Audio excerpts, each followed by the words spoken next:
Hi అండి. నాకు marriage అయిన నుండి లేడీస్ చేసుకునే పూజలు వస్తే చాలు నాకు తెలియకుండానే ఎక్కడ లేని దుఃఖం వచ్చేస్తుంది.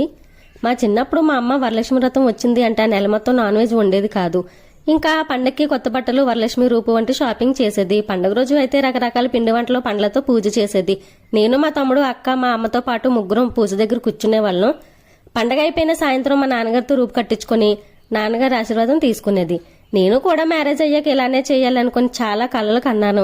ఆ కలలు కలలుగానే మిగిలిపోతాయి అనుకోలేదు. నా మ్యారేజ్ అయ్యాక మా అత్తయ్య నాతో ఫస్ట్ వరలక్ష్మి వ్రతం చేయించింది. కొత్త బట్టలు, రూపు కొని. పండగ సాయంత్రం రూపు కట్టడానికి మా బావ లేరు, ఆశీర్వాదం లేదు.